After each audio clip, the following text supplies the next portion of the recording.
2024 లేదా 25లో డిగ్రీ లేదా బీటెక్ చదివారా? సాఫ్ట్‌వేర్ జాబ్ కోసం ఎదురు చూస్తున్నారా? అయితే కోడ్ జ్ఞాన్ 100 డేస్ కోర్సులో చేరండి. జాబ్ సాధించండి. నమస్తే, వెల్కమ్ టు సుమన్ టీవీ. నేను మీ యాంకర్ శ్రీ. సో మరి జూలై మాస ఫలాలు ఏ విధంగా ఉండబోతున్నాయి అండ్ అలాగే ఏ రాశుల వారు ఎలాంటి జాగ్రత్తలు తీసుకోవాలి, వీటి గురించి ఈరోజు ఇన్ డీటెయిల్గా మనతో షేర్ చేసుకోవడానికి వేదిక ఆస్ట్రాలజర్ ఉమా గారు ఉన్నారు. వారిని అడిగి తెలుసుకుందాం. నమస్కారం ఉమా గారు. నమస్తే అమ్మా. ద్వాదశ రాశుల వారికి ఏ విధంగా ఉంటాయి దాని గురించి మనం తెలుసుకోకన్నా ముందుగా ఈ నెల ఒక గ్రహ సంచారం ఏ విధంగా ఉండబోతుంది? తప్పకుండా అండి. ఈ జూలై మాసానికి సంబంధించి మనం గ్రహాల యొక్క ట్రాన్సిట్స్ ద్వారా గ్రహ సంచారము అనేటువంటిది జూలై మాసంలో ఎలా జరుగుతుందో చూస్తే కనుక శనిగ్రహ సంచారము మీనరాశిలో మార్చి 30వ తారీఖు దగ్గర నుంచి శని మీనరాశిలోనే ఉన్నారు. మే 15వ తారీఖు దగ్గర నుంచి గురుగ్రహ సంచారము మిథున రాశిలో సంచారం జరుగుతోంది.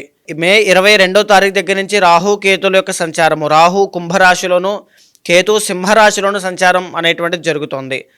అయితే ఈ జూలై మాసంలో ప్రత్యేకంగా మారేటువంటి గ్రహ సంచారములు జూలై 16వ తారీఖు వరకు కూడా మిథున రాశిలో సంచారం చేసేటువంటి రవిగ్రహ సంచారము 16 తర్వాత నుంచి కర్కాటక రాశిలోకి సంచారం జరుగుతోంది. ఈ యొక్క కర్కాటక సంక్రమణము అనేటువంటిది జరగబోతోంది. అయితే మేజర్గా అమ్మ ఈ యొక్క జూలై 27వ తారీఖు వరకు కూడా కుజగ్రహ సంచారము సింహరాశిలో ఉంటే 27వ తారీఖు అంటే నెలాఖరణ కన్యా రాశిలోకి కుజగ్రహ సంచారం రాబోతోంది. అయితే మేజర్గా ఈ జూలై మాసం అంతా కూడా బుధగ్రహ సంచారము కర్కాటక రాశిలోనే సంచారం చేయడం కూడా జరుగుతుంది. దీంతో పాటుగా జూన్ 29వ తారీఖు అంటే ఈ మాసం చివరిలో వృషభ రాశిలోకి శుక్రగ్రహ సంచారం రాబోతోంది. ఆల్మోస్ట్ దరిదాపు జూలై 26వ తారీఖు వరకు కూడా వృషభ రాశిలోనే శుక్రుడు ఉంటారు. 26వ తారీఖు దాటిన తర్వాత మిథున రాశిలోకి శుక్రుడు వెళ్ళడం జరుగుతోంది. ఈ విధంగా ఈ జూలై మాసంలో ఈ చంద్రగ్రహ సంచారము అనేటువంటిది నడుస్తూనే ఉంటుంది. కాబట్టి ఈ విధంగా ఈ జూలై మాసంలో గ్రహ సంచారములు అనేటువంటివి నడుస్తున్నాయమ్మ. ఈ జూలై మాసంలో ఈ గ్రహ సంచారాలు అనేటువంటివి ఎలా ఉన్నాయో ప్రధానంగా మనం చూస్తే ప్రతి ఒక్కరూ బాగా గమనించండి. మే 15వ తారీఖు దగ్గర నుంచి గురువు యొక్క సంచారం అనేటువంటిది మిథున రాశిలో సంచారం చేయడం జరుగుతోందమ్మా. మీనరాశిలో శనిగ్రహ సంచారము మార్చి 30వ తారీఖు నుంచి జరగడం జరుగుతోంది సంచారము. మే 22వ తారీఖు దగ్గర నుంచి రాహు కేతుల యొక్క సంచారము, రాహు కుంభరాశిలో అయితే కేతువు సింహరాశిలో సంచారం చేయడం జరుగుతుంది. ప్రధానంగా ఈ మాసంలో జరిగేటువంటి సంచారములు మారేటువంటివి ఏమిటి అంటే రవిగ్రహ సంచారము జూలై 16వ తారీఖు దగ్గర నుంచి కర్కాటక రాశిలోకి రాబోతోంది. మిథునంలోంచి కర్కాటక రాశిలోకి ట్రాన్సిట్ జరగబోతోంది. అయితే జూలై 27వ తారీఖు వరకు కూడా సింహరాశిలో కుజగ్రహ సంచారము 27వ తారీఖు తర్వాత నెలాఖరున కన్యా రాశిలోకి వెళ్ళబోతోంది. అయితే మేజర్గా జూలై మాసం అంతా కూడా కర్కాటక రాశిలోనే బుధగ్రహ సంచారం నడవబోతోంది. అంటే జూలై 16వ తారీఖు తర్వాత రవి బుధ ఇద్దరూ కూడా కర్కాటక రాశిలో ఉంటారనమాట. ఇది ఎవరికి? మిథున రాశి వాళ్ళకి బాగా లాభము మనం చెప్పుకుందామండి. అయితే మేజర్గా ఈ జూన్ 29వ తారీఖు దగ్గర నుంచి వృషభ రాశిలోకి శుక్రగ్రహ సంచారం రాబోతోంది. జూలై 26వ తారీఖు నుంచి కూడా మిథున రాశిలోకి వెళ్ళబోతోంది. అంటే దరిదాపు జూలై మాసం అంతా కూడా ఈ వృషభ రాశిలోనే శుక్రగ్రహ సంచారము అనేటువంటిది నడవడం జరుగుతోంది. ఈ చంద్రగ్రహ సంచారము అనేటువంటిది నడుస్తూ ఉంటుంది. కాబట్టి ఈ విధంగా జూలై మాసంలో గ్రహ సంచారములు అనేటువంటివి నడుస్తున్నాయమ్మా. అండ్ అలాగే మీరు చెప్పినట్టుగానే గ్రహ సంచారం ఆధారంగా వృషభ రాశి వారికి ఈ జూలై మాసంలో ఆర్థిక పరంగా, విద్యాపరంగా, సంతానపరంగా ఎలా ఉండబోతుంది, ఏ ఏ విషయాల్లో వారు జాగ్రత్త పాటించాల్సిన అవసరం ఉందంటారు? తప్పకుండా అమ్మ. వృషభ రాశి వాళ్ళకి ఈ మాసం చాలా బాగుంది అని చెప్పుకోవచ్చు. ఎందుకంటే దరిదాపుగా 6 నుంచి 7 గ్రహాల యొక్క ఫేవరబుల్ మూమెంట్స్ అనేటువంటివి, పొజిషన్స్ అనేటువంటివి వీళ్ళకి చాలా బాగా కనబడుతున్నాయి. ఒక్కొక్కటిగా మనం మాట్లాడుకుంటూ వెళ్తే మేజర్గా రవిగ్రహ సంచారము అనేటువంటిది జూలై 16వ తారీఖు దాటిన తర్వాత కర్కాటకంలోకి వచ్చిన తర్వాత వీళ్ళకి బలాన్ని అందుకోబోతున్నారు అని చెప్పచ్చు. అంటే రవి యొక్క బలం పెరుగుతోంది అంటే అనుకున్న పని అన్నీ కూడా అనుకున్న టైంకి వెళ్తాయి. రాజయోగంతో సమానం అండి. సో ఇక్కడ ఏమిటి అంటే ఎవరైనా సరే గవర్నమెంట్ జాబ్ కోసం ప్రయత్నం చేస్తున్నా, ప్రధానమైన నిర్ణయాలు ఏదైనా పెట్టుబడులు కానీ, ఉద్యోగ అవకాశాలు కానీ, ఉద్యోగం కోసం ప్రయత్నం కానీ ఏదైనా సరే జూలై 16 తర్వాత సఫలీకృతం అవుతాయి. అద్భుతమైన రిజల్ట్స్ చూస్తారని చెప్పచ్చు. చాలా బాగుంటుంది. రాజకీయవేత్తలకి, రాజకీయం చేసే వాళ్ళకి కూడా అద్భుతమైన అవకాశాలు కనబడతాయి. బంగారం వ్యాపారం చేసే వాళ్ళకి కూడా ఈ జూలై 16 తర్వాత లాభాలు అనేటువంటివి చూస్తారు. ఆరోగ్య సమస్యలు కూడా 16వ తారీఖు తర్వాత తగ్గే అవకాశం కనబడుతోంది. అయితే కుజగ్రహ సంచారము అనేటువంటిది చూస్తే వీళ్ళకి అంతగా యోగించడం లేదండి. సో కుజగ్రహ సంచారం బాలేకపోవడం వల్ల సోదరులతో కానివ్వండి, సిబ్లింగ్స్తో జాగ్రత్తగా ఉండాల్సిన పరిస్థితులు కనబడుతూ ఉంటాయి. లేదా కోర్టు వ్యవహారాలు, రియల్ ఎస్టేట్ చేసేవాళ్ళు కాస్త జాగ్రత్తగా ఈ మాసం అంతా అంత అధికమైనటువంటి రిస్క్ తీసుకుని పెట్టుబడులు పెట్టడం కానీ ఏది కూడా రిస్క్ తీసుకోవద్దు. కాస్త సేఫ్ జోన్లో ఉండండి, కాస్త జాగ్రత్తగా ఉండండి. అదేవిధంగా 23వ తారీఖు వరకు కూడా బుధగ్రహ సంచారము అనేటువంటిది అద్భుతంగా యోగిస్తోందండి. ఈ బుధగ్రహ సంచారం యోగించడం వల్ల ఏం జరుగుతుంది అంటే బంధుమిత్రుల దగ్గర నుంచి వీళ్ళకి అద్భుతమైన ఫలితాలు, మంచి సపోర్ట్ కానీ లాభాలు కానీ కలిగే అవకాశం ఉంటుంది. తర్వాత విద్య పరంగా విద్యార్థులు ఎవరైతే ఉన్నారో వాళ్ళకి కూడా అద్భుతమైనటువంటి రిజల్ట్స్ కనబడతాయి అని చెప్పొచ్చు.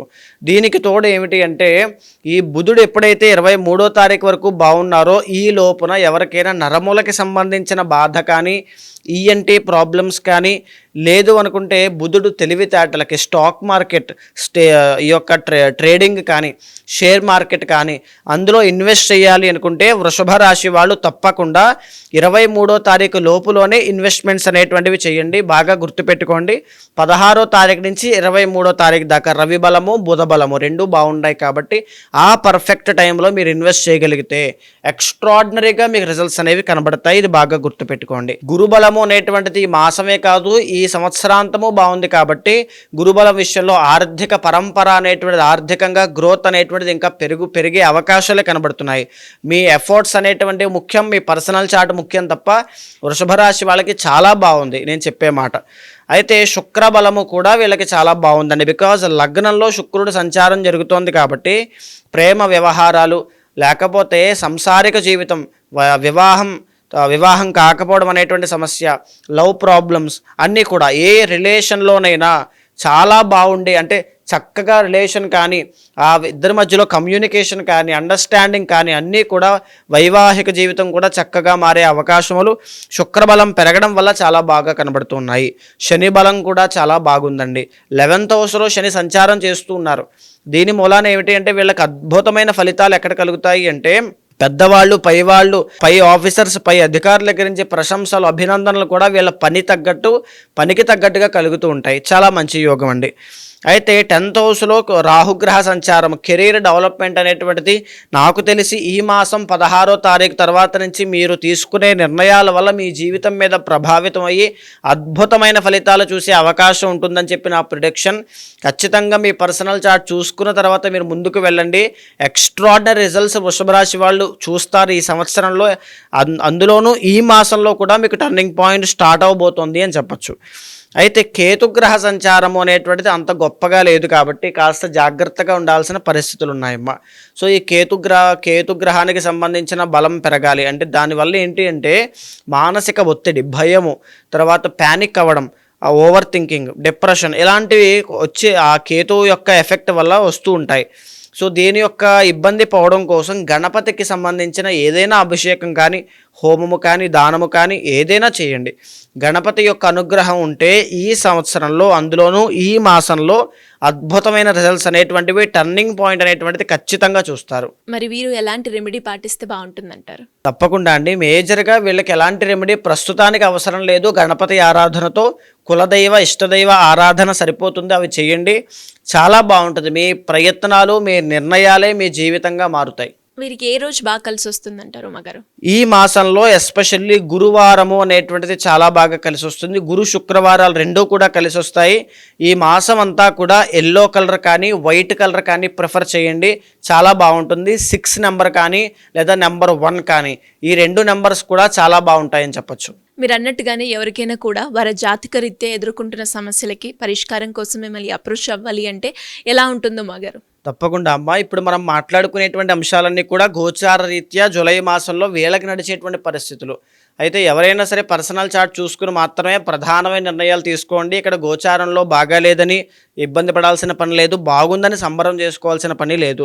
పర్సనల్ చార్ట్ అనేటువంటి చాలా యూనిక్గా ఉంటుంది. అది 60% మీ మీద ప్రభావితం అవుతుంది కాబట్టి దాన్ని చూసుకుని ముందడుగు వేస్తూ ఒక్కొక్క సమస్యని అధిగమిస్తూ భగవత్ శక్తి కోసం ప్రయత్నం చేస్తూ ఈ రెమెడీస్ని తప్పకుండా ఫాలో అయితే అద్భుతమైన రిజల్ట్స్ చూస్తారు. అలాంటి వాళ్ళు అపాయింట్మెంట్ ఎవరైనా తీసుకోవాలనుకుంటే తప్పకుండా మీకు కింద కనిపించే నెంబర్కి కాల్ చేస్తే మా వాళ్ళు మీకు పూర్తి వివరాలు అందిస్తారు. మీ పర్సనల్ చార్ట్ చూసి తప్పకుండా మీతో మాట్లాడి మీ సమస్యలకి పరిష్కారం చూపిస్తాను. థ్యాంక్ యూ మగారు, థ్యాంక్ యూ సో మచ్. నమస్తే.